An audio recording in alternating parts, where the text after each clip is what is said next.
So, welcome everyone. My name is Karen Kensick. I welcome you to this information center session we're having from the USC School of Architecture. I'm going to put up my slide. I'm currently the interim dean at the Chase Leavitt Master of Building Science program at the USC School of Architecture. I'm going to be talking about several things today. So we have people who are directly here, which is great. We also have people who are live streaming the presentation. So if you have any questions at all when we're talking, you can send them to archgrad@usc.edu sometime in the beginning part of the session, and we'll pick up those questions and we'll answer them sometime probably at the end of the time. So once again, thank you all for coming. So I'm Karen Kensick. I'm an adjunct professor at USC. I'm currently the interim director of the building science program. Kyle Konis is the other director, and he'll be back in the spring semester, so you probably will have contact with him as well. And today I have with me Professor Douglas Noble, because we'll be having him later in this presentation talk about what's going on. But in the chat, I'm putting the name of Professor Kyle Konis. Professor Konis is the regular director of the graduate building science program, the MBS degree program. He's away for one semester on a research sabbatical, but he'll be back in January, and he'll probably be the primary person that most of you will be in touch with. But that looks good, Karen. I'm getting one image live stream participants with ArchGrad. Kyle Konis will be the person that you'll be speaking with mostly in the spring, but you're working with Karen during the fall semester until January, until Kyle comes back. So I put the name in the chat so you could see it. Back to you, Karen. Okay, so this is me. Now you can actually see another picture of me, and you can see the picture of Douglas Noble. And so we have an agenda. We have 6 things we would like to cover today. One of them is just talking about our vision about design for climate change, net zero carbon, what the ZEED program is, what the United Nations, sort of their principles of sustainability. So there's this whole thing about a big vision kind of thing. Then I'm going to talk a little bit about our program specifically, what it is, who's involved in it, what dual degrees we have available in some certificate programs. A little bit about our current students, the classes, the tours, the extracurricular activities we do. We have a lot going on with our students. Then we'll talk about our faculty in general and what research topics the faculty have. And then Doug will specifically talk about his research topic. And many of you are probably wondering what on earth a building science degree is good for. So we'll talk about what our alums are doing, what the graduates, how they're future leaders, and then a little bit more about how you might actually apply to the program. So let me here. So our vision. We really think that we prepare students to help build a better world. Climate change is a given. Net zero carbon is the future, even more than net zero energy. We're worried about climates getting hotter or colder, or more storms, or movement of less water, more drought, just different things happening around the world. And so those are sort of overreaching ideas that we have. The transformation to a carbon neutral architecture kind of practice, using community design perhaps to counteract inequity and injustice, leading in designing things for sustainable housing models or other type of models, and providing you, the students, with a world-class instruction that focuses on what you want to do, along with what our faculty are up to. Obviously, zero carbon building is very important, and embodied carbon quite critical. I keep mentioning this because we have been designated by the Department of Energy as a zero energy design designation universities. There's probably only a handful or 2 of universities that have been chosen by the Department of Energy in the US to be one of those universities. Excuse me. So we're extremely happy that we were able to get that designation. We also like to point people to the United Nations Sustainable Development Goals, because many of these goals have to do with the building industry, things like sustainable cities and communities, number 11, things like climate action, number 13, life on land, that's kind of a broad topic, number 15. So things that the UN think are important worldwide, we also think are important. So it's kind of interesting here because we're trying to really balance things. On one point, we have our strengths. On the other point, you have your strengths, you have your passions.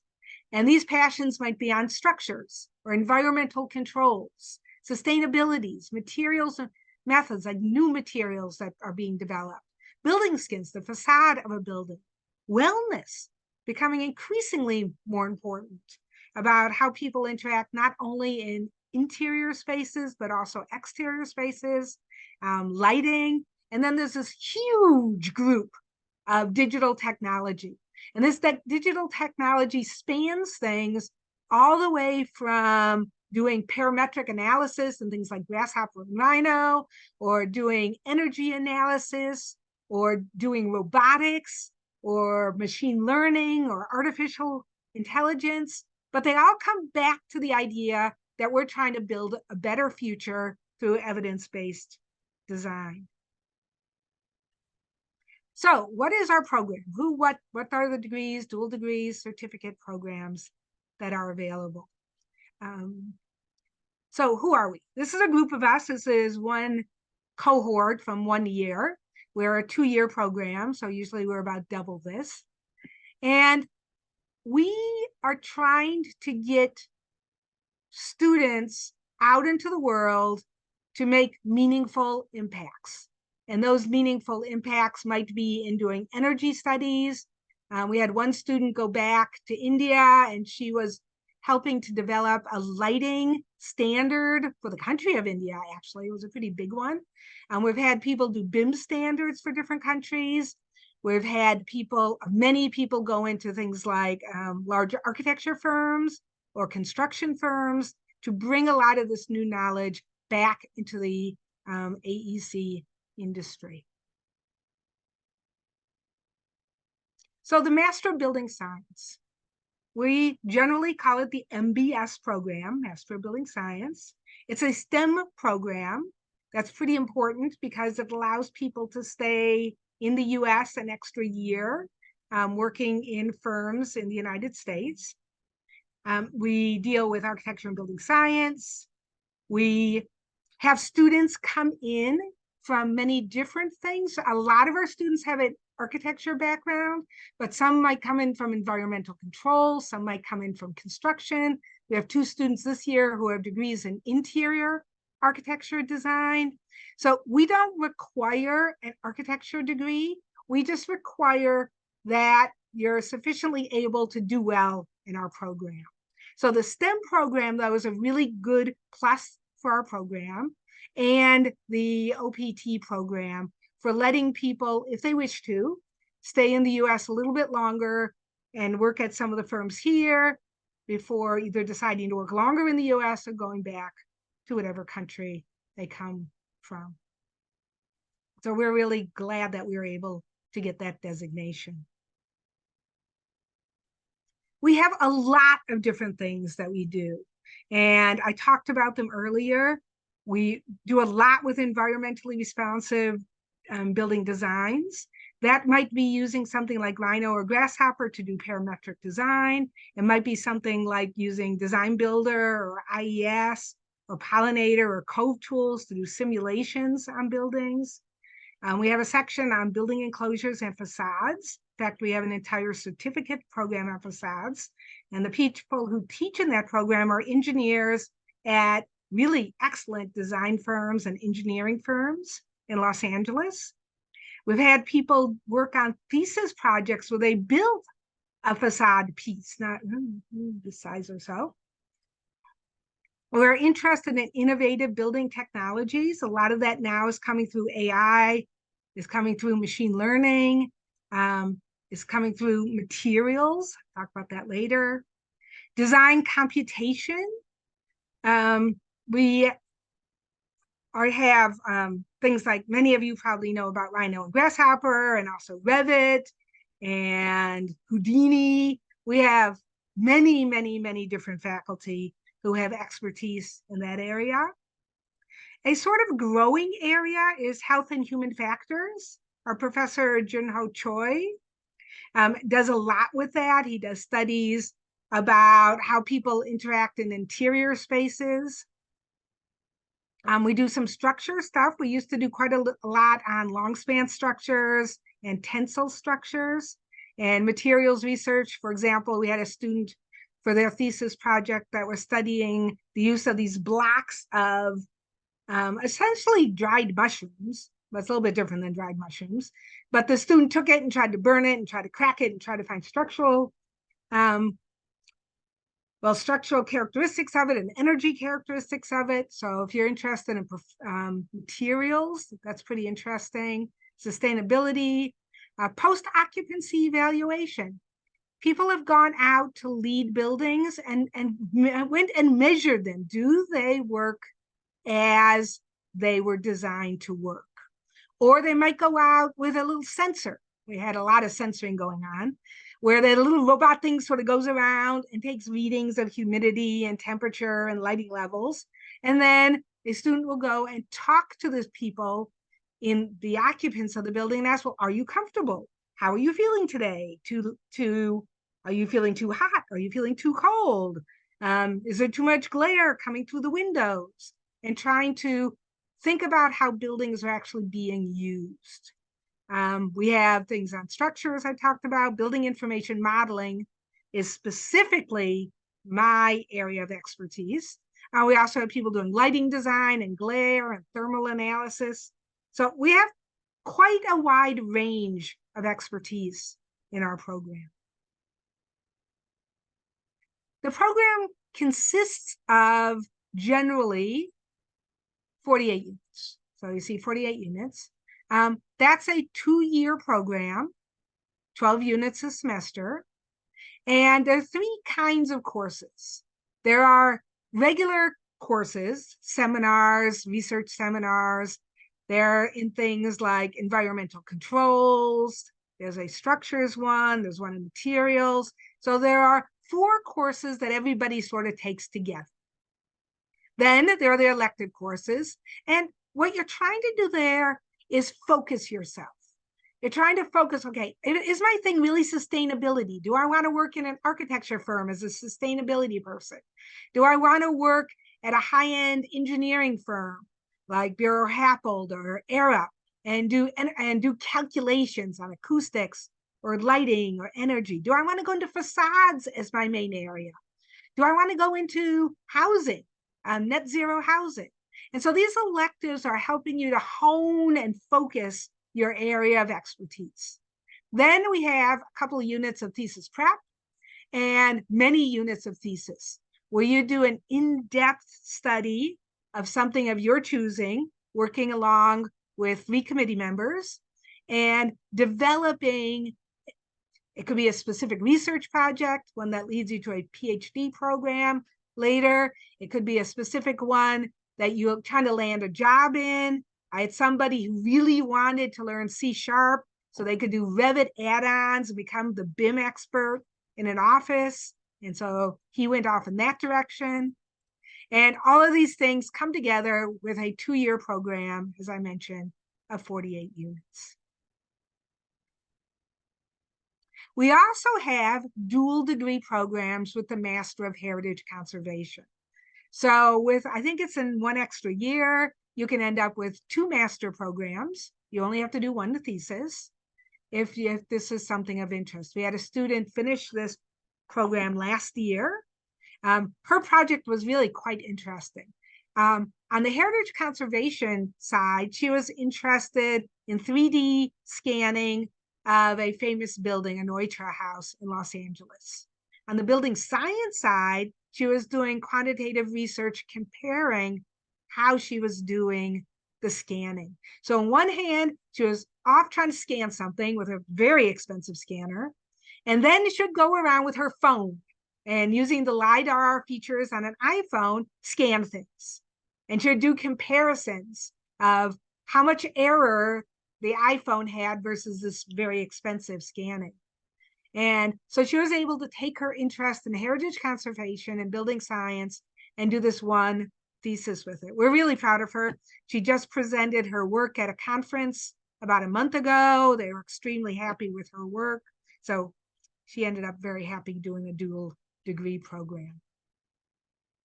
We also have things called certificate programs. So let's say you want to get your Master of Building Science.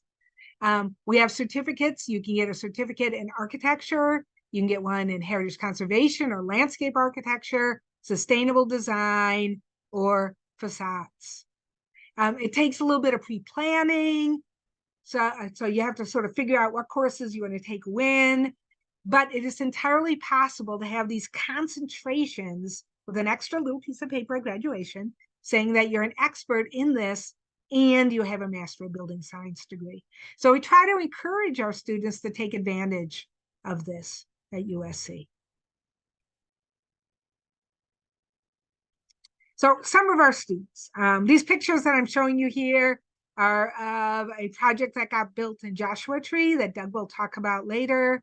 And on the right-hand side, right, is a glare study of the Disney Concert Hall. Somebody did their research project on that. Nope, I should also mention we got recent awards. We got lots of tours. And I'll talk a little bit more about the classes. So as I sort of mentioned earlier, you can choose what you want to concentrate in, whether it be structures, environmental systems. You want to know more about BIM, but you want to do BIM with sustainable design, or you want to do lighting with exterior lighting and interior lighting. So there's a lot of ways of grouping these things together. There's the thesis course and then the different electives that we have. And we're super fortunate that we are located only a mile or two away from downtown Los Angeles. So there's plenty of opportunity to do internships there. Many of the people who work in the firms give guest lectures, or they might even teach a course. Doug, you're watching the chat, yes, and you'll interrupt me if something important. I'm watching the chat because I have been at USC for 32 years. I can answer most of the questions that come up in chat, so I'm just doing that. But I'll interrupt you if there's something you should say. Good, thank you. You do realize that if you do it in the chat, that won't be recorded. So if it's something important, please interrupt me. Okay, I'm going to interrupt now. Is that a good time? That's a very good time. Somebody asked questions about BIM and GIS and CAD tools, and I told them that first off, I told them that you teach the BIM courses and you had a couple of books out. I told them they didn't have to know BIM coming in. We would teach them that. Good better learning. Yeah, I told them. Let me answer the question. Just tell me what the question is again. So the question: what level of fluency is expected in CAD, BIM, and GIS? Good. So I'm hoping that many of you have some sort of BIM background, but if you don't, as Doug mentioned, we'll be able to teach that to you. Leavitt is the popular one in the United States. We also are a Rhino-based school, which means everyone from freshman students to graduate students, they all know Rhino, because Rhino is a wonderful 3D modeling course. And we do offer courses in Rhino as well. But the best part about Rhino for a building science degree is Grasshopper. Grasshopper adds lots of things. For example, I say BIM analytics, or in Rhino with the analytics there. You can do lighting with Grasshopper. You can make your own Grasshopper tool as part of it being, as part of a thesis project. We don't expect you to know any of these. It's nice if you already know them. And if you decide to come here, we can tell you about things you might do the summer before in becoming proficient in some of these tools. But we do have classes in these tools as well. Other questions, Doug? No, go ahead. We're good. Excellent, thank you. So this was a recent studio award. It's kind of like a studio course because it looks like it's an architecture project. It was actually, the students in here were all building science students, so they had some background and desire to do some designing, but they also did a lot of calculations. They wanted to make sure that the PVs made enough electricity to run this. They wanted to make sure that the buildings were net zero. And so they were winners in this competition. This would be a great idea for either a thesis or an independent study. They did it as part of a course that had all the students work to, along the lines of what the design brief was. We go on fun tours. This one looks like it's a mechanical space. Can you see when I point with my mouse, Doug, or not? You're on mute, Doug? Yes, but your mouse is very small. It's yellow, so you have to move it a lot to make it active so we can see it. But I can see you're pointing at the top in the middle of the screen. Yes, like that. So they went and visited some skyscrapers, and we're looking at mechanical equipment. We have students who go on the bottom right, who we took them to a glass manufacturer / facade developer. They don't make the glass, they build facades. And the students were learning how to build a curtain wall. There are field trips to across the street. We're just so fortunate in LA because we're between downtown LA, which I said is a mile or two down the road, and many really wonderful museums are across the street. And one of them has the space shuttle in it. We're getting the new Lucasfilm Museum across the street. Really cool. And this other one, I think this might have been when they went to one of the places that have, well, two different things. One, in this case, where they were building models for their facade class. And the other one, which I don't have a picture of, is they went to a place that they show you how they test building facades. Really cool. That's the great advantage of being near a large city. We also have fun things we do. Jack-o'-lantern carving. Doug and I earlier were talking about the football games. We play UCLA, our arch rival, tomorrow across the street. Mark Schiller is in the center of the top picture. He used to invite the building science students and alumni and their families. Some of our alum are getting pretty old now and they have little kids, and they come to our Thanksgiving dinner party. And then we also have smaller gatherings of our students at local restaurants. Another thing we love about LA is the food, one thing, but it's the food because we have a majorly international set of people living in Los Angeles. So you can get almost any type of food. There's probably most ethnic groups are in LA. It's just really kind of wonderful.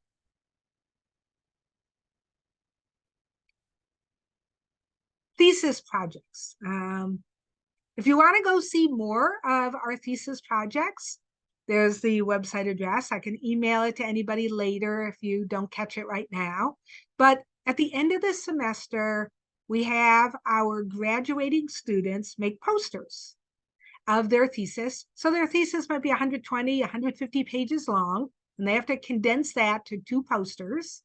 And we have them put it online so that people can see what the students are currently up to. And so we have some of them on energy, carbon, data visualization, BIM, Revit tools, augmented reality, virtual reality. And you can actually specifically see what kind of thing you would be doing in our program and the high level of work we kind of expect you to produce when you graduate.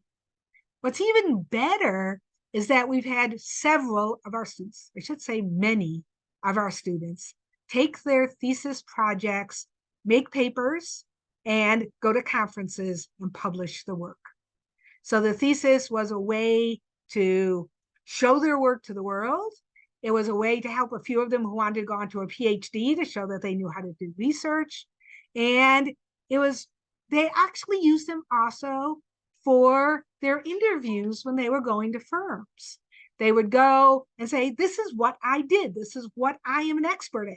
So here, let me show you. I'll show you my final presentation to show you what I know and can bring to the firm. Any questions, Doug? You'll wave or something to me? Yes, I will wait. I'll let you know. Okay, thanks. So here's an example of Krupa's thesis. I tried to pick a few theses so you could see the different types. This was about microclimate and building energy performance, the impact of trees on a red line neighborhood. So she was very interested in how trees can help with shading, how they make the temperature cooler outside, how they shade buildings and hence will lower the energy cost of the building. She made a CFD model, she simulated it, she did some building energy simulation. She was using a program called Environment. Another good thing, this software is not free to students. Many software programs are free to students. Revit is, Rhino is, a lot of our energy tools was, but this one wasn't. It's a very high-end software program. They did have a student price, but it's still a couple $100. So the building science in our program, students can write little research proposals and ask for money to help them offset things on their research project. So she asked for a $300 research grant to help her in her thesis project by buying the software for her. So we really think that's really cool that, yes, there's scholarships, and we can talk more about that later, but there's also this way of getting, you just need a little bit more money to do this project. We can help you find ways to do that. Karen, so you want to be interrupted for a question? Yes, please. Someone's asking about employers and positions. Where do people go after they graduate? It's a two-part question. And then the second part is placement rate. Are graduates being hired? Yes. What's the placement rate? I'll talk about that now, even though I have a little bullet point later. Okay. Where do MBS students go? They can go, depending upon what they decided to focus on, one place they go is into architecture firms. They become the sustainability expert. They know how to run the software to do the early stages of design. We had one of them do that a couple of years and decided his background was architecture, but he really wanted to be just the project architect. The sustainability was a good place to start, but he ended up just being a regular design architect.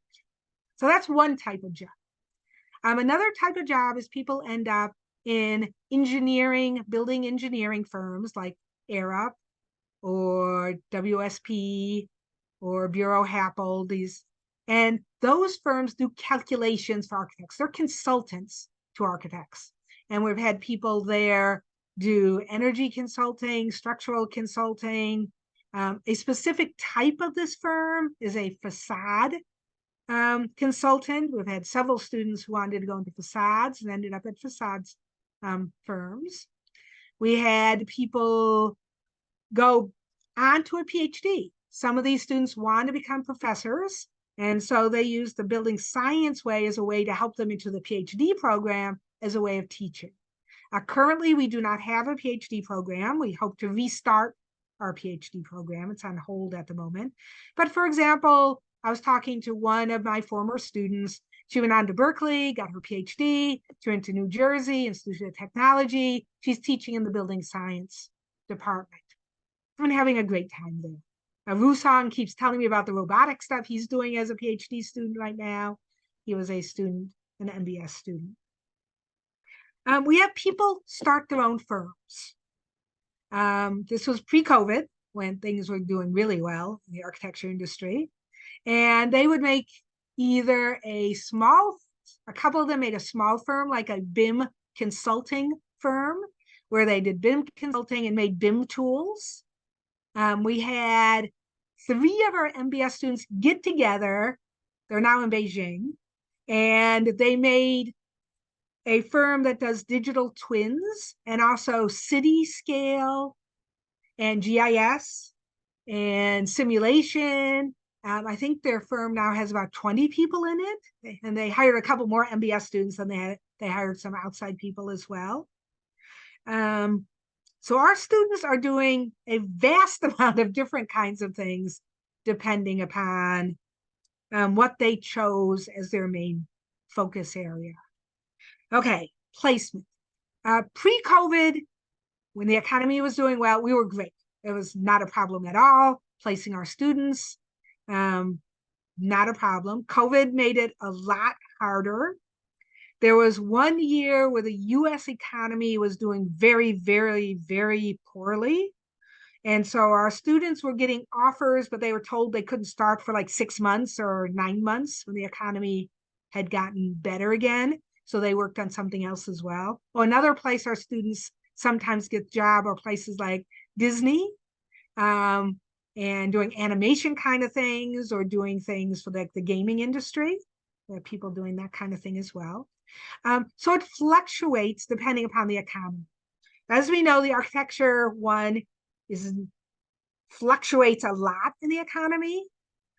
Things like building simulation, though, I've heard that there's still a very, very strong market for, because places like California make people do building energy calculations before building energy. People are interested in net zero. They're interested in net zero carbon, net zero energy.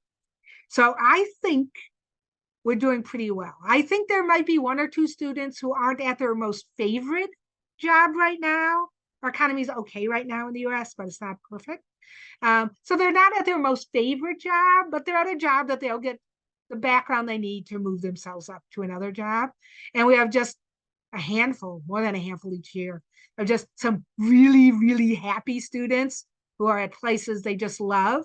They're working really hard because this is their first, second year, or third year out, but they really love what they're doing. Any follow-up on that, Doug? No, I'll let you know, Karen. Thanks. So here's one of our super happy students, Kevin. He's working for RTKL Carlson. It's an architecture firm in Los Angeles. It's a big architecture firm. It's just headquartered here. He was doing some simulation-based artificial lighting control algorithms. So he was trying to balance daylight and lighting simulation. And so he had to use Rhino and Grasshopper and Ladybug and Honeybee and Python and Radiance and IES and lots and lots of software. He built models, he tested models, he developed an algorithm. It was just really exciting, his work. But I think what was even better afterwards is he got a job at RTKL. One of his committee members worked at RTKL. And so he was able to have this Trojan connection. We're really big on the Trojan family here and connecting people through a lot of our alumni. And he went and he's working for RTKL. And what was cool is he was showing them the new things they could do with Rhino and Grasshopper. And they were like really excited about it. Here was this young first year out graduate student, and he was showing them things they didn't believe yet. They were doing things the old way. And so he was really making an impact in what he was doing in the office. So that was Kevin. And here are just some of the case studies. He learned to make dashboards also. So he was showing his thesis project with different types of lighting, electricity comparisons, usage dashboard, luminaire dashboards. Yes, it's important for his thesis for having these dashboards, but he learned a skill that he could also apply elsewhere. Roy wanted to do more with BIM. He wanted to do more with Revit. And so he, like a few of our other students, wrote Revit plugins. So his Revit plugin would put PVs on a roof of a building automatically. But even better, he would take the building, he would take the PV system, he would also do feasibility finance studies with it. He would have financial analysis, environmental analysis, solar analysis. He was learning a lot about Revit. Excel is great. Even if you don't know Excel, learn Excel. Excel is a great interoperability tool. He was using Insight, Visual Studio, and he was using Dynamo, which is sort of like Grasshopper for Revit. Dynamo and Grasshopper are both programming tools that use a graphic base of programming rather than text-based program. That was Roy's project. Wusong is currently doing robotics for a PhD program, but at the time he was studying building information modeling and augmented reality. Virtual reality is pretty straightforward, although we do have students do thesis in that. Augmented reality is a little bit more difficult. It was also a little bit more difficult because he wanted to explore how he could use a smartphone for doing augmented reality studies. And this project was similar with augmented reality, but he was using MEP systems. Now, this sounds pretty easy. I'm going to take a Revit file, I'm going to take it into Unity 3D, I'm going to be able to hold my iPad or my phone up in the air and see the augmented reality. It's tricky. You need 3 programs. So it's tricky, but it's not really hard to do that. So one could do that. The hard part was going the other direction. He'd make changes in augmented reality and they would automatically update, well, not too automatically, almost automatically update in his Revit file. So this was his choice of a thesis project. I was one of his advisors on that. Any questions about the student work before I talk a little bit more about the alumni? Nope, from Doug? Nope. Okay, so here are some of our alumni. The person on the far left near the M stands for Math Construction. We're on a field trip to Math Construction. They're one of our supporters at the School of Architecture. Ms. Kyle, he's the director next semester of the program. So Matt put on a show for us downtown, showing what they did, the buildings they were currently working on. One of our students from a couple of years ago is actually working there, has been working there for 5 or 6 years now. She's one of the project architects for a museum that's coming up nearby. So we do have students go into the construction industry, not only the architecture industry. We're really big on alumni network. There's this thing called the Trojan family. I thought it was the silliest thing ever when I came to USC, the Trojan family, but they do. These Trojans help other Trojans. We have an alumni group that will do mentoring. They will do job fairs for us, looking just for USC alum. We have a couple of very famous alumni. We have Frank Gehry went to USC. Pierre Koenig went there. The picture is of another one of our alumni. So we've had famous alumni go there, and many of them still really support our program. They want to help our graduates succeed, and you can take advantage of some of those resources. Here's one of our alums who's been out since what year? She did an undergrad in civil, Master of Building Science in 2016. Her thesis was on telling people, based upon their building code, what sort of earthquake risk that she was going to have with her pumps, with their buildings. She worked for Overa, a major league architecture engineering firm worldwide, and she was working on sustainable development and also about resilience. So we've also had people, as I mentioned, designers, consultants, simulation specialists, people in the Ph.D, technology entrepreneurs who make their own companies. We have people who just do things you might never have thought about, working. A couple of these are about lighting, big lighting. These lightings are for those big concerts that they have, and they do lighting controls for that. And we have a research symposium that we have within the School of Architecture every year, so our students can showcase what they're doing. Our faculty write books. This is only some of the books that our faculty have written, some on BIM, on daylighting. Ritual House is trying to bridge the gap between design and some of these simulation kind of tools.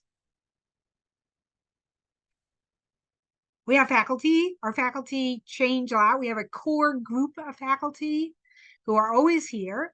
Then we have people who teach one semester and they go back to their real job. For example, Kais, the first person in the upper left.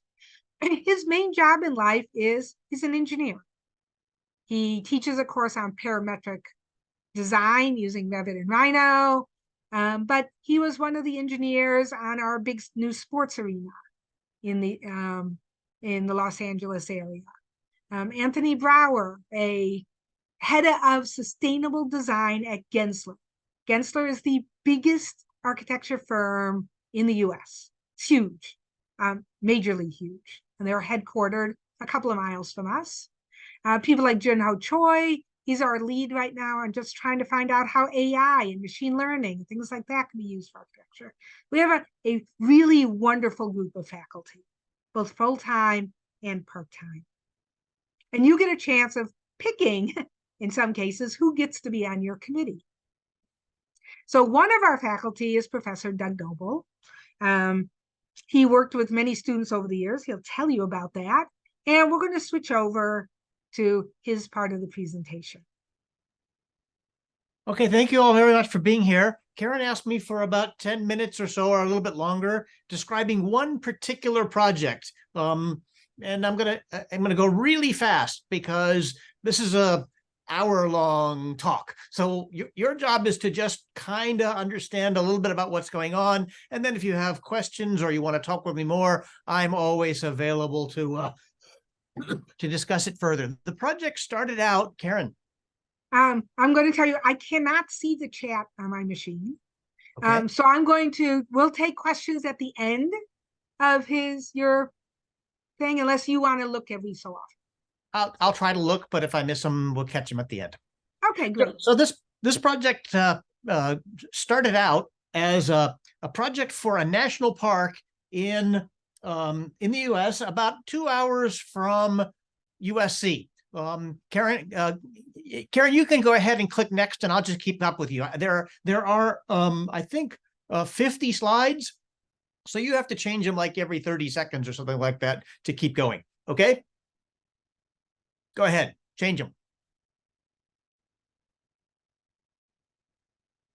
This project is started out as a project from a thesis project in a Master of Building Science program.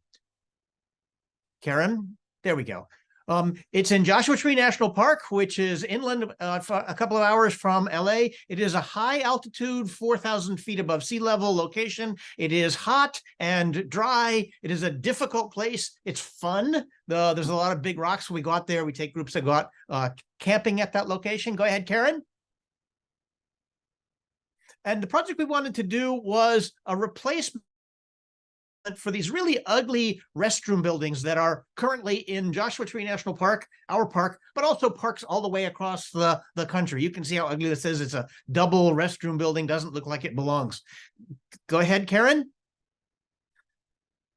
So, they gave us a site in the middle of the park. The park is really huge, 1,400 square miles of park. So they gave us a little hidden location in the middle of the park, and we went out and visited it. We looked at the cholla cactus. We looked at the native peoples that have lived there. We looked at the climate and the weather. Go ahead. Karen, go ahead.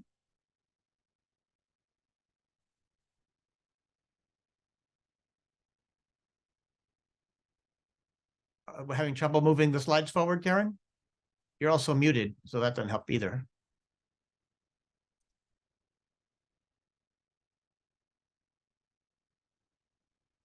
So we had a student, a Master of Building Science graduate student, who took on the project to create a software tool that would allow us to use the tool as a design tool to generate alternative schemes for this replacement restroom scheme. And the idea was we were going to make this out of precast concrete, and we were going to make it in one mold at a precast concrete yard. So we get one deck to make the project, and we need 5 pieces. We need a bottom, we need a side, we need two of them because each side, and we need two roof panels. And we wanted to make the project just as difficult as we possibly could. We wanted to make the project using CNC milling. We did the whole project paperless. Almost. There were a couple of places where we couldn't quite do it. We wanted to use performance parametrics. We did a lot of things to make the project a valuable university exercise. Go ahead.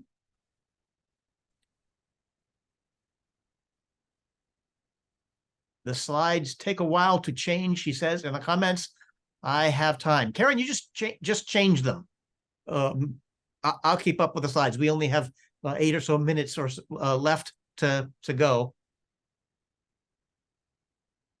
So the student built a software tool that allowed us to work with making adjustments and trying different things. We were working on having the project fit on the back of a truck. We had to work on the weight of the precast concrete to make sure that it was something that could be carried down the road and could be lifted by a crane. We used some CFD analysis for the load, the amount of sag that the deep overhang might have, the load on the sharp corners. Go ahead. I did go ahead. It just takes a long time to change. I wonder why. That's weird. Maybe you've had too many slides in the slide deck and your computer has gotten all filled up. You can see some of the sketches that we did early on, showing some of the general ideas. And this red model is one of the first schemes that came out of the project as a strategy for how those pieces might come together. We did 3D printing, and we used a strategy of a sort of a diagrid structural geometry to hold the whole project together. This appears to have gone backwards instead of forwards. No, this is forward. Go. And you can see here the finite element analysis showing the loads, the sagging of the loads. We had a very, very long overhang on the end. And in this one, you can see the geometry sort of tapers to a smaller, it's bigger in the middle and smaller at the ends. We learned from the structural analysis that this geometry isn't quite the best for carrying the loads. And so in the next slides, you'll see the geometry starts to change. It gets narrower in the middle and starts to flare out. We're reducing the amount of concrete out on the roof, on the edges, to allow a little bit of light to come in, but also to reduce the weight of the panels. Some of these roof panels weighed 8,000 or 9,000 pounds. We used some Strand 7 software for the structural analysis, moving a Rhino model into the project. And you can see us here. This is pre-COVID. We thought we were very advanced before COVID, doing some Zoom networking with offices in New York and in Dallas, Texas, and in LA, communicating about this project. Then COVID hit, and now everybody knows how to do the Zoom. You can see here the color coding of the deflection, how much it's going to sag, and the stress lines on the sides of the project.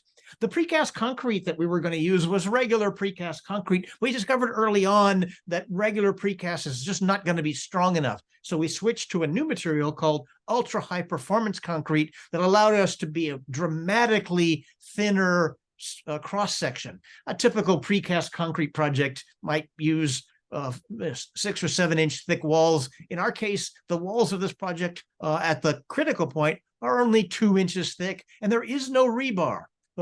Unlike regular precast concrete, this uses an integral steel mix that eliminates the need for regular rebar.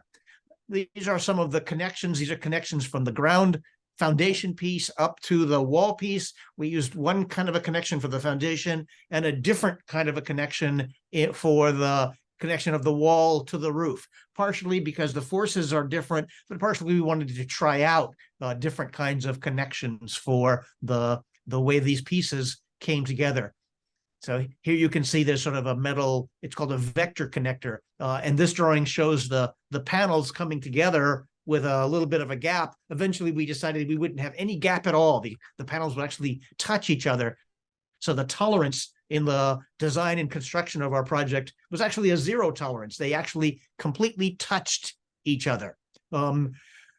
Ultra high performance concrete is really strange. You can see in the upper right corner a little pink cube of ultra high performance concrete. It is outrageously strong. If you know structures, you might know that regular concrete has a compression strength of maybe 4,000 or 6,000 pounds per square inch. This stuff has a compression strength of 28,000 pounds per square inch. It's phenomenally strong. And that's what gives us the opportunity not to have rebar. We did some 3D printing, not so much to show the final project, which the red example, but to show how the mold was going to be put together. So in order to cast the project in concrete, we had to build a mold. The black shows some plywood pieces that are from the egg crate of the mold. The yellow are foam that we'll see in just a minute, and then the red are the actual pieces. So we did the usual things, going to the precast plant, not too far from USC. We got our safety instructions, and we learned how concrete works. We learned about the different kinds of concrete. Forming industry partnerships is really a valuable thing. And here you can see we're doing some color testing. We want to get the color just right. Joshua Tree National Park is a unique colored rocks. And so we wanted to match those conditions. And in the upper right-hand corner, you can see we needed 16 panels of foam for the mold. Those are how the 16 panels go. The Tyrannosaurus Rex dinosaur is just there to give you the size of the project. People kept asking, how big is this thing that we were making? And we kept telling them, it's about the size of a Tyrannosaurus Rex. So we made a drawing that shows just how that is done. So there are 5 panels of 3 different types: the foundation type, the wall, and we needed 2 of those wall panels, and the roof. And we used 2 roof panels. The roof panels are the same panel. They're just installed with rotational symmetry so that as you put the project together, you cast the 2 roofs. They're exactly the same. And you can see these are how the holes came out in the end. We're reducing the weight. Every single one of the holes in the roof is different from all the others. We did some parametrics, some performance parametrics to be able to make everything custom all the way down.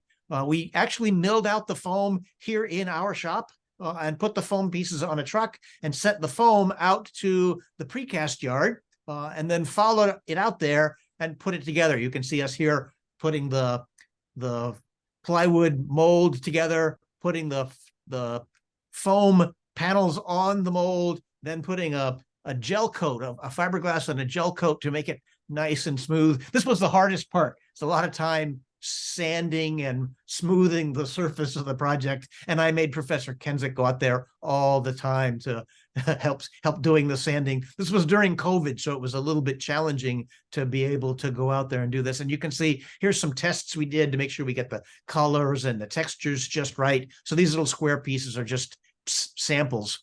We engineered the concrete at 17,000 PSI, but when we actually cast it, it came out to be 28,000 PSI. And the material looks like this. It doesn't look like regular concrete when you pour it. And so you can't do the standard slump tests. You do what are called spread tests. And so you can see you pour it out and you see how big of a circle it makes and how fast it makes that circle to be able to understand the geometry.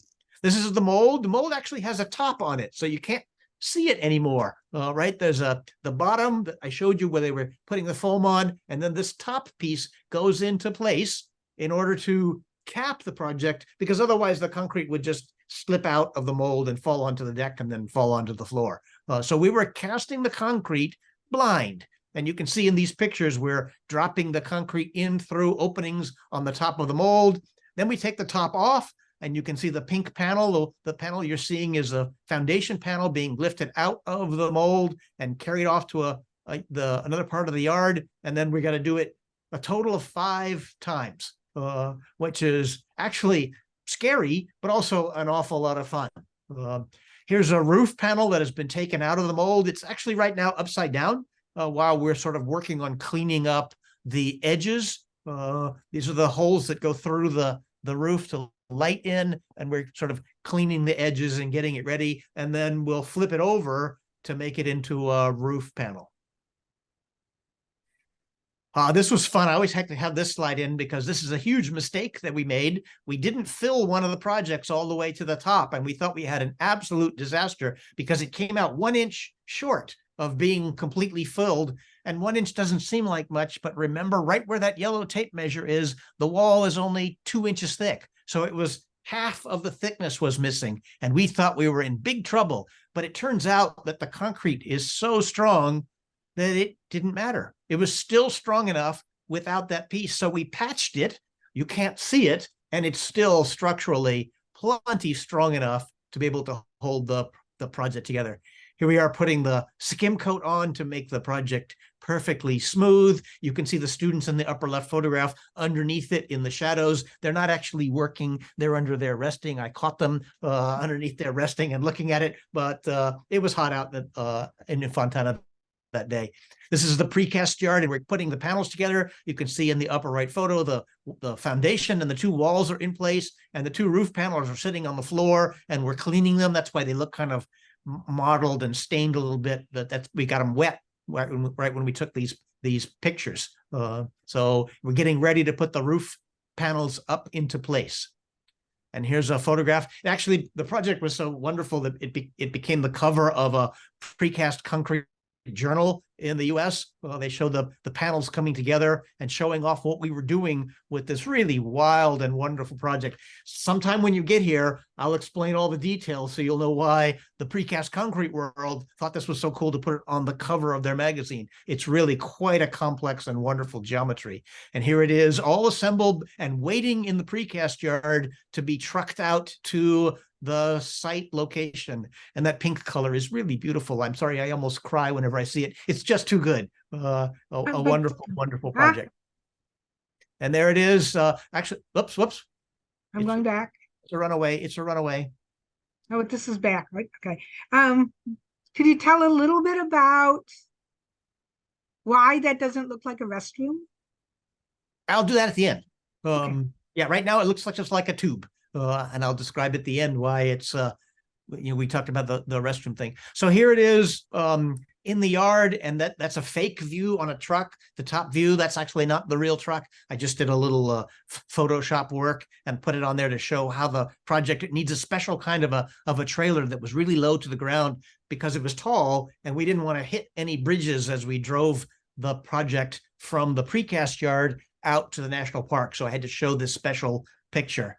And here we are out at the park. We only got 1 day to install the project, right? It's a national park. They don't want construction sites in the park and construction noise. So they said you had to install it in 1 day. And there's some fun complexity about how the foundation works. There's no cast foundation. There are no piles or anything like that driven. We just set it down in a little curved hole that we made for ourselves so it could just sit down there. And then we drove some screws into the ground through the bottom of the bottom panel into the ground to hold it in place. And you can see the happy students in the upper right-hand picture. We have finally finished digging the hole. So this is the real truck. This is how we're really going to transport it out there. And a bunch of us that are celebrating that we got it onto the truck and we got it ready to go out to the site. It's big and it's heavy. And I was so pleased to see it when it showed up. We lifted it up off of the truck with a really big crane and just little straps underneath it. Lifted it up and swung it around and set it down in the hole.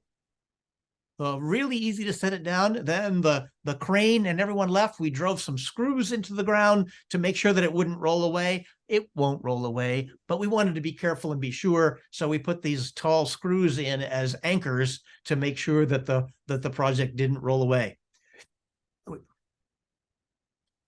And then we backfilled inside the tube with the dirt from the hole, right? So we filled it up again on the inside. And Karen mentioned just a few minutes ago, it doesn't look like a restroom. You said you were going to do a restroom building. We actually didn't do the restroom building. We were just making the shell to show the Park Service what it would look like.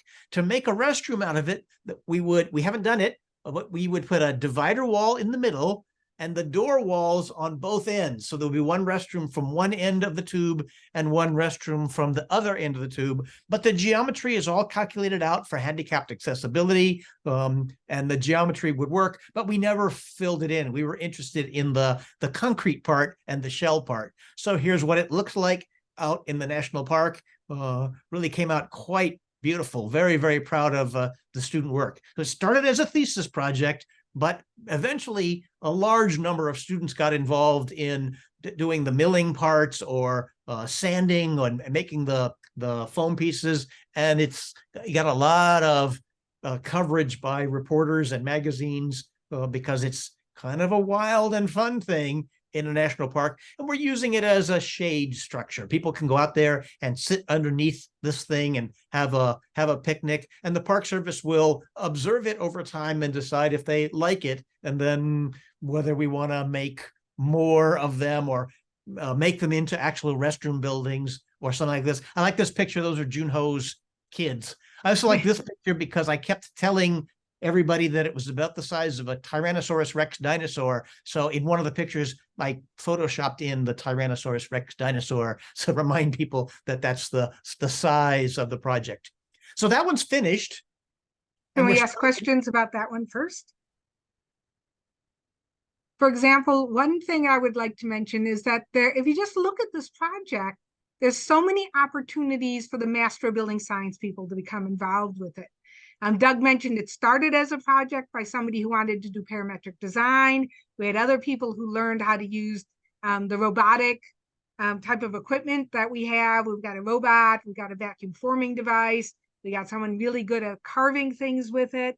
We had people study the materials and meet with the engineers. So there's more than one way to come at this project, which I think is really important for a research project. So some of the students might have a thesis with Doug as the lead chair of the committee, and they might have the structural engineer as their second person, where somebody else might have a contractor who's talking about how things join together. So there's a lot of opportunity in many different ways about looking at this project. Anything in the chat that I can't see the chat? No, it's good. I'm watching it. Okay. It was a lot of fun. I really enjoyed the project. Working with the students. We got kind of maybe overexcited because when you're putting something in a national park, it's just a really fun thing to do. And it came out great. I was astonished how beautiful it is, how well it matches. And then knowing that there's no rebar in it is just great. So the next project, one we've already started, we have MBS students just this past year, starting the next project. We're looking at making tiny homes for national park rangers.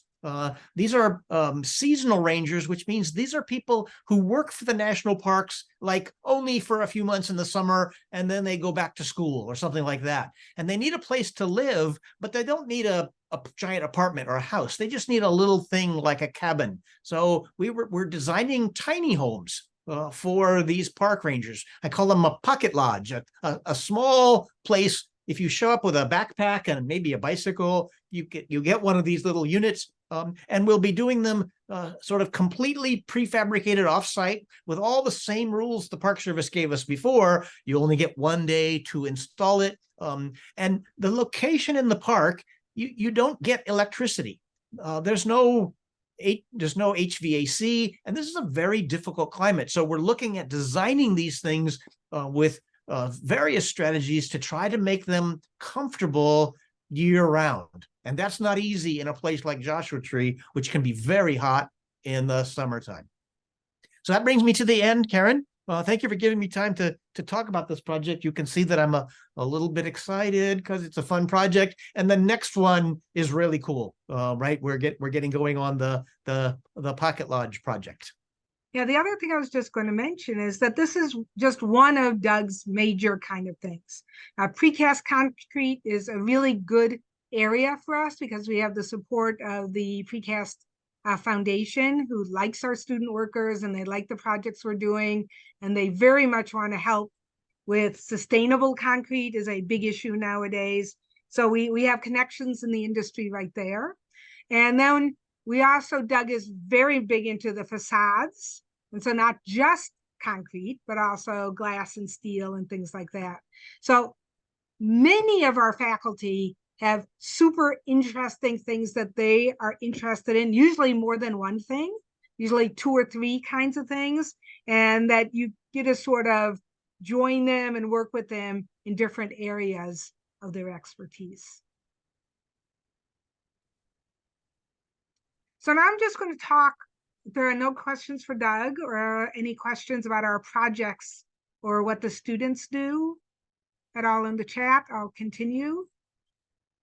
Go ahead. I'll let you know if anybody puts anything in the chat. Okay. So how do you become one of us?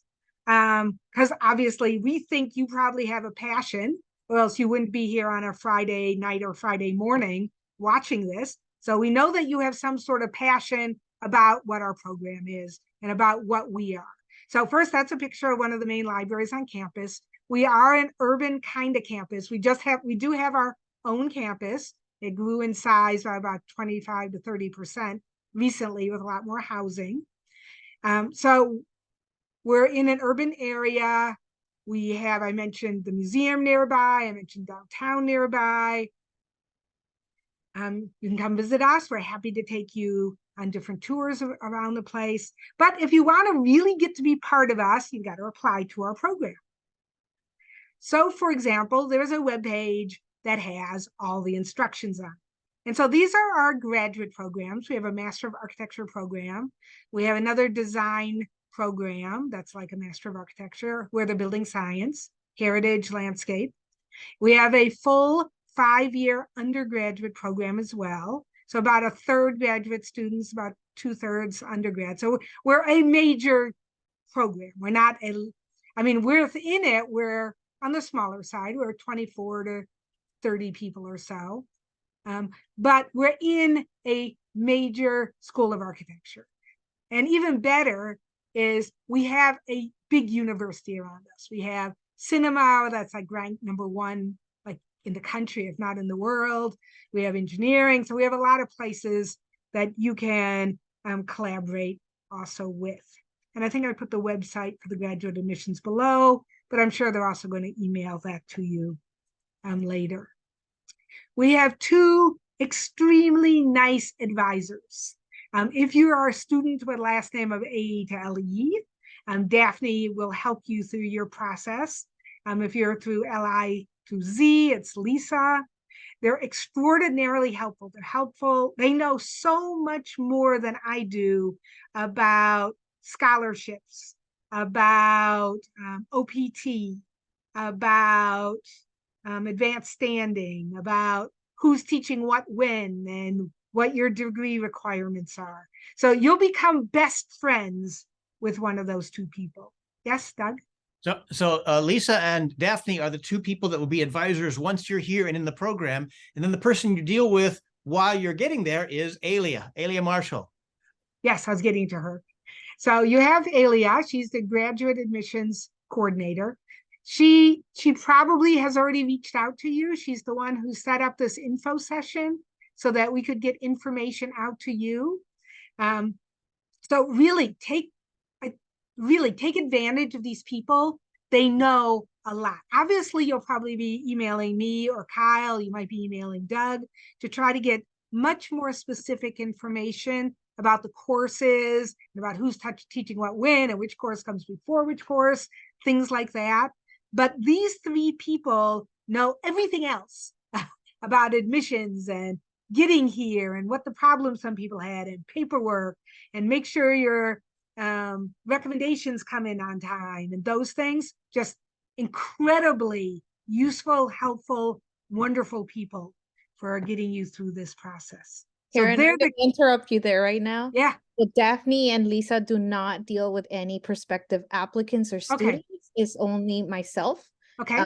They are only for enrolled students. Okay. So once you're enrolled, you get the benefit of those 2. Until then, Ilya she knows everything. I was sending students saying, I don't know what the OPT year form, whatever is that you have to fill out or what the deadlines are or what you have to exactly do. But not only does she know the information, she knows the web pages, because sometimes it's a little confusing on the USC web page where you might go next. She can guide you to the resources that you know and need to have. If I were you, I'd write down her email and write down her phone number and scan that little thing on the phone so that you'll be able to just get in touch with her. And I'm sure that she's going to reach out to all of you as well. So don't be surprised if she emails you, because she's really engaged in trying to get us the best Master of Building Science class that we possibly can have. And this is what we want you to look like at the end. A bunch of really super happy MBS students. So I'm going to stop my share right there. Let me just go back to this for a second in case you forgot to write her down or scan her. This is really super important page for you to know about. And then make sure that you have this. And she will also just directly you to the right resource. You might say, I don't know what's taught in ARC 507. Why don't you give the instructor? And Karen will tell you about it.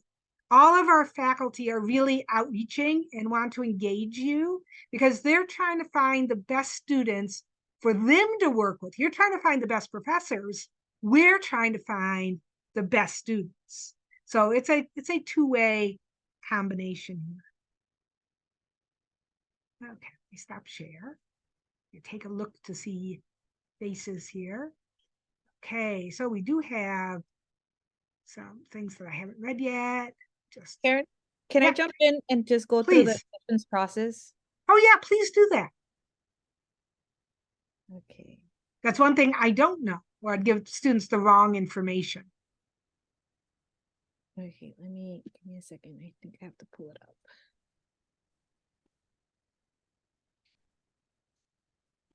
While you're doing that, I'll answer one or two questions. Doug mentioned about people who have no background in design. We have people with background in design. We have people with background in construction. So we have a group of tools that can help you quite a bit. And people and tools, and you might decide that you want to do an independent study project also, and pull in a business major and pull in a construction person and pull in yourself and work together collaboratively. So Ilya is going to talk more about how you actually apply to our program. Hello, everybody. Welcome. Thank you for joining us tonight or this morning, wherever you are. So my name is Elia Marshall. I'm the graduate admissions coordinator here for the School of Architecture.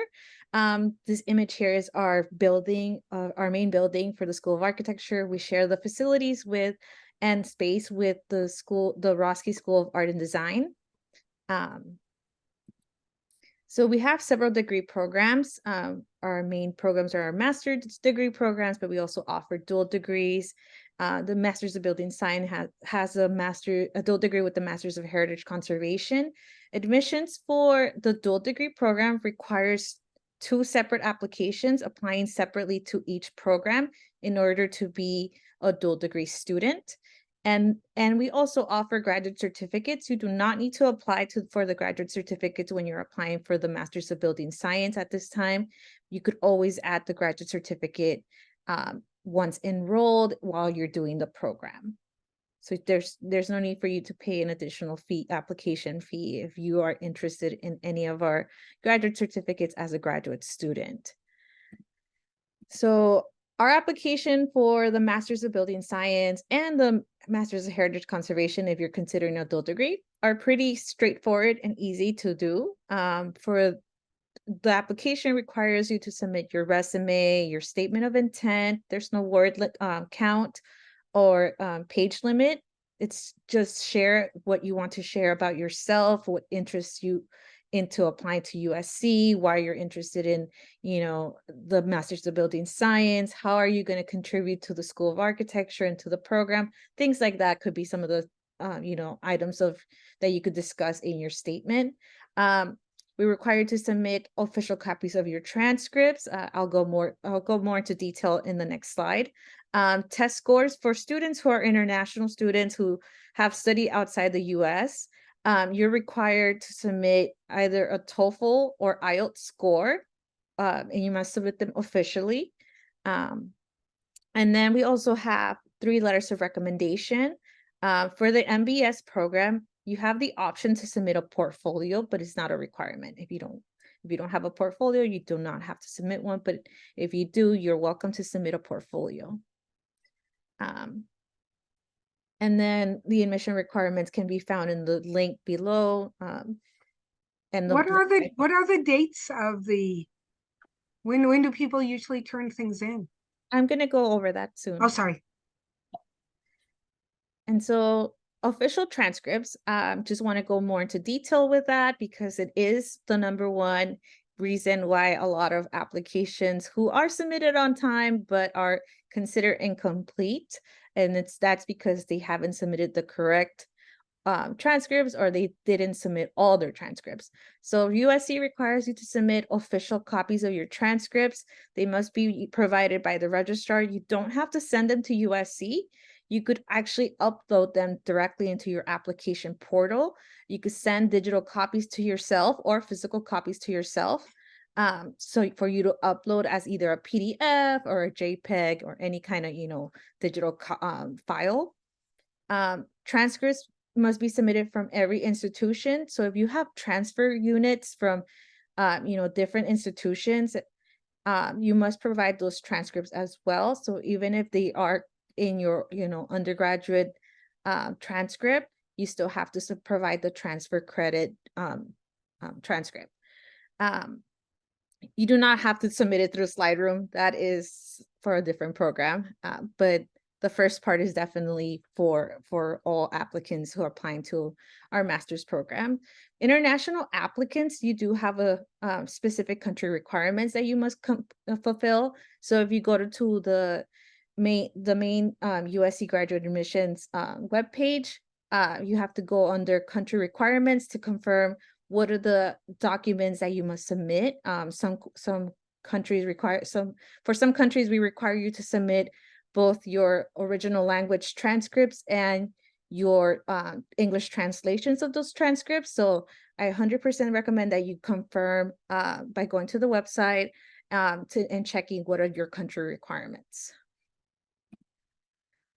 So letters of recommendation, we require 3 letters of recommendation. They could be both either academic or professional. It's just based on who you have available to submit a letter for you. The requirement is 3, but you could submit up to 5.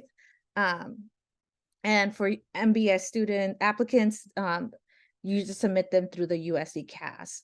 And it's pretty easy for you to confirm and check the status of your letters of recommendation. It's very important that your materials are submitted by the deadlines that I'll be going over briefly right now. So merit scholarship, if you're considering our program and thinking, how am I going to afford, attending a program at USC? Fortunately, the School of Architecture awards merit scholarships to most, if not all, our MBS students. And we offer these scholarships to both US and international students. So, and there are no additional application materials or applications that you must submit. It's just going to be based on your application that you submitted for the program. If you have any, if you're still wondering how else can I, subsidize the cost of attending USC, I would recommend visiting the USC Office of Financial Aid to see what are other options. For domestic students here in the US, you might be eligible for need-based financial aid, and that looks typically as federal loans or work study. And then there are some recommendations for international students. I think they usually recommend, some private loan institutions for you to apply for those loans. But a wonderful tool that we have here at USC for all our students, both US and international, is Scholarship Universe. That's where you could actually research scholarships both here at USC and external scholarships outside of USC. After you submit your application, you're actually able to access Scholarship Universe with the credentials from your application to just start creating a profile to be matched to specific scholarships that you may be a perfect candidate to apply to. I 100% recommend it. There's so many scholarships here at USC that are not associated with our school or our program that are available for both international and domestic students. And so the deadlines. So we have 2 deadlines, well, 3 deadlines, but they're 2 very specific deadlines. We have our priority admissions and merit scholarship review deadline, which is January 2nd. This deadline is specifically, for those students who want to be considered for merit scholarship. But if if you don't make the deadline, it's okay. You could always try to meet one of our other deadlines, because we do rolling admissions. So let's say, something happens with your with your application progress and you're unable to make the January 2nd deadline, you can still submit your application for any of the deadlines that are listed for rolling admissions. And that would be May 1st for international applicants and July 1st for domestic applicants. Please note that, these deadlines are definitely more based on the space availability of the program. If there's no more space and you apply by July 1st or May 1st, unfortunately, we would just recommend you to apply for a future cycle. And it's important that when you're applying for, let's say, the priority deadline, that you submit all your application materials by that deadline, because we cannot make any application reviews or decisions with missing or pending materials, such as your letters of recommendation or your official transcripts. So here are just some of our admission resources. There's an FAQ page in our website that you could always access if you have any specific questions. I think that page has most of the answers, if not all the answers that we typically receive. And then my email address is also here. It's artgrad@usc.edu. That's the best email to contact me. If you have questions about, your financial, your transcripts, your TOEFL or IELTS test scores, or any of the application portals, the best office to contact would be the USC Graduate Admissions Office. They do a lot of the tech support for our applications, and they also are able to check on the status of your documents. USC School of Architecture does not have any application fee waivers, but the Office of USC of Graduate Admissions does. And so I would recommend, if you're thinking about, if you're considering applying, but you're having issues financially to pay for those fees, the application fee, I would recommend checking out that website to see if you are eligible for any of the application fee waivers that they have provided are available for applicants. Just an important thing to note, for dual degree applicants, you only have to pay for one of the applications. So if you are considering, doing a dual degree with heritage conservation, you only have to pay the application fee for the Master's of Building Science, and the Master's of Heritage Conservation application will be free. So that is the end of my presentation. If you have any questions, feel free to reach out. This is just a photo of our campus. All that you see in red brick is USC, and then far away up north is downtown LA. So that gives you a great representation of how close we are to downtown Los Angeles, and how big our city is, and also how big our campus is. We're pretty accessible campus here in Los Angeles. We have 3 main public transportation train stations, one of them being right across from our building. So it's pretty easy to get to this building and this campus. And so I hope we see your applications, and if you have questions, feel free to reach out. I'm so excited for you guys in this journey, and I'm just gonna pass this, back to Karen and Doug. Okay, bye. Thank you very much, Elia. That was exactly the information that people like Elia know really well, and people like me don't know. You would have said, Karen, when's the deadline? I'd say, sometime soon. I don't know exactly. that's why we have these really remarkable staff people to help us with these type of concerns. So you got your faculty helping you along your academic role, you've got the administrative people trying to make sure everything is going okay with you and everything is taken care of. So we do think you should be taking care of some of these things. So there are still some of you who are there, some of you are still virtual. Did anybody send in any questions via email?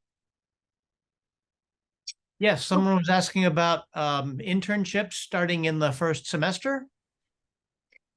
The internships are, a lot of that is up to you and up to the people that you meet. I mentioned before that you can start working, but you'd have to find the position to go with. Usually people don't start working immediately the first semester. Unless you've lived in LA a while, not even a while, unless you've lived in LA, you probably don't have any of the connections yet on these firms, on who's out there and who is actually offering things. By second semester, we have some people working already. You look like you want to say something, Doug? Nope. Summer obviously is the time. We're trying to have two different kinds of job fairs. We have the regular job fair that we have in spring semester, and the job fair is mainly architecture firms, but not necessarily. And we've been trying to set up special consultation sessions just for MBS students, because the way some of the firms you're looking at aren't the ones that would be just for the architecture students. So we try to make connections for you that way as well. Other questions? I think that covers everything that's been mentioned in the chat. So I think we're good. Thank you. Any other questions, folks? This is your time. You have us here. We set aside this time just to give you some answers.